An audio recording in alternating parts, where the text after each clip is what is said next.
We think we have time. We wake up in the morning, check our phones, sip our coffee, and go about our usual routine. We tell ourselves that I'll start that business next year. I'll spend more time with my loved ones next month. I'll chase my dream when things settle down. We assume the future is waiting for us, that we'll always have more time. But what if that time never comes?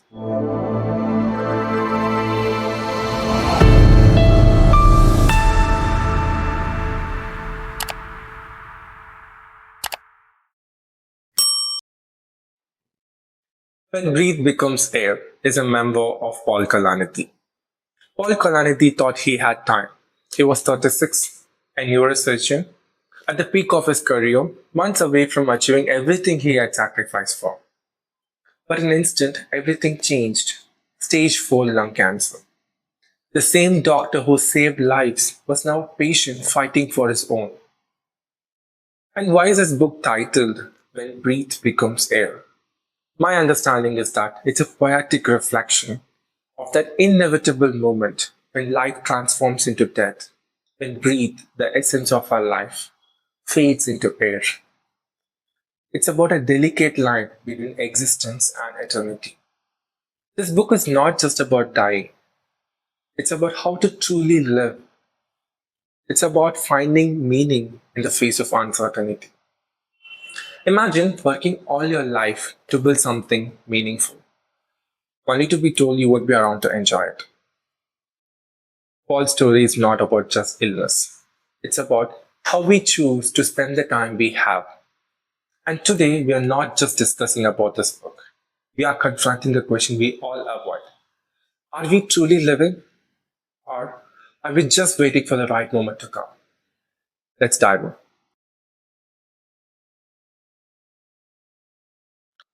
Paul Kalanithi was not just a doctor. He was a seeker, someone who was obsessed with deeper meaning of life. Long before he stepped into the operating room, he was a student of literature and philosophy. Words and ideas fascinated him, especially those that grappled with existence, purpose, and identity. He questioned not just how life is lived, but why it is worth living at all. But Paul was not content with simply reading about life complexities. He wanted to experience and understand them in the rawest form. That's why he chose to become a neurosurgeon. For him, brain is more than an organ. It was the epicenter of memory, identity, consciousness, love, and ambition. Those very elements make us human. In his view, working on a brain is not just about fixing a biological issue. It's about holding a person's essence in his hand.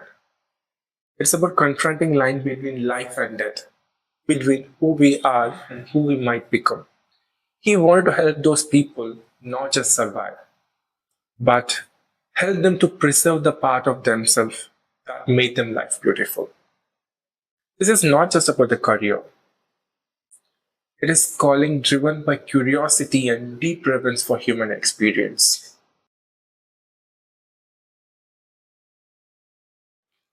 At 36, Paul's life seemed destined for greatness. His career was reaching its peak. Years of sacrifice and endless hours in the operating room were finally paying off. But then something started to feel off. He experienced unexplained weight loss, fatigue, and back pain. Symptoms that were subtle, easy to brush aside. After all, he was young, fit, and healthy, too busy saving others to consider themselves that something could go wrong with them. But the symptoms and the signs did not fade away. They worsened, and eventually it became impossible for him to ignore. After a series of tests and diagnosis, he landed like a hammer blow. Stage 4 lung cancer. It was a cruel irony. Paul, who had spent years helping people to face mortality, was now forced to confront his own. The man who studied about the death, written about it, and walked alongside in the hospital corridor was now a patient on the other side of the diagnosis. One moment, he was a doctor, having control over life and death decisions. Was the patient now at the receiving news that would change his life forever?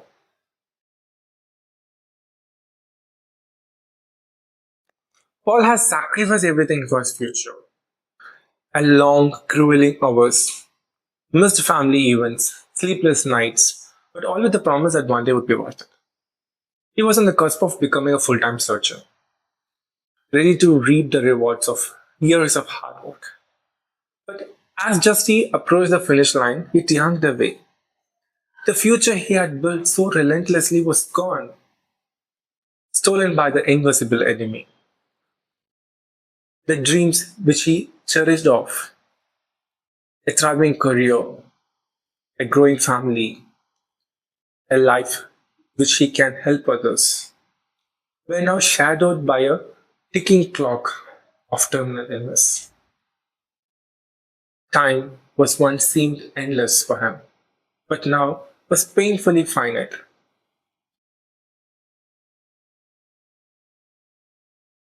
Imagine preparing your all life for the journey, and only to be told at the last moment that you cannot take the first step. Imagine your every second, every drop of effort, and being told that none of it would lead to the destination which you have envisioned for. This was Paul's reality. A man who carefully prepared for the future and now faced with reality that future might not exist. This part of Paul's story hit me the hardest. We all assume that we have more time. We delay our dreams, postpone joy, and we tell ourselves that there is always later. What if that later never comes? How many books lie unread on our shelf? How many dreams sit idle on the back of our mind? How many words of love, forgiveness, and courage go unsaid, assuming that we have more time? Paul's story is a painful reminder that time is not guaranteed.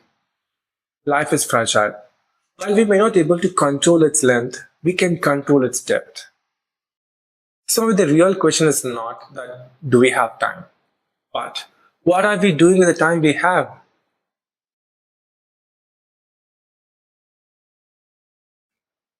Few key takeaways from this book. Number one, illusion of control.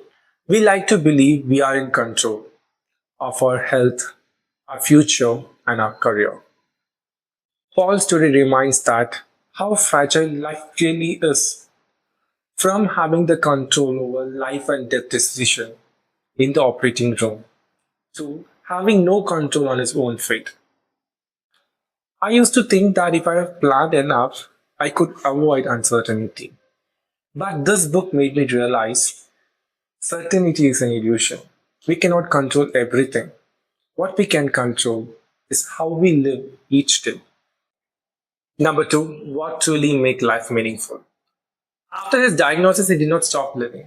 He kept working. He became father. He wrote this book.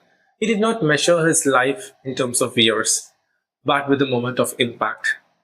He realized that life's meaning is not just in longevity, but in purpose. If you knew your time was limited, would you be still doing the same thing what are you doing it today? Would you be still worrying about the same things? Would you be still chasing the same goals? Number three, how time changes. For most of us, time feels endless. We waste it without realizing it. But for Paul, time became something tangible. He had only few moments that mattered. Every moment mattered for him. He did not have years to chase happiness. He had only months to live it. His wife Lucy finishes the book with a heart-wrenching epilogue, showing how he faced death not with fear, but with purpose. If we truly know that we have limited time, how much would our priorities change? Would we still take more risk? Would we argue less and love more? When breath becomes air, challenges us to stop waiting for the right time and start living now. Take a moment today to reflect. What's the one thing that you have been putting off? What if today is the day to start? We all think we have time until we don't. All Kalanithi's story is heartbreaking, but also it's a wake-up call. If this episode resonates with you, share your thoughts in the comments. And what is the one thing you want to change after hearing this? And if you haven't read this book, I highly recommend it. It's a book that lingers with you the longer after the last page. Until next time, keep growing, keep learning, and most importantly, keep living with purpose.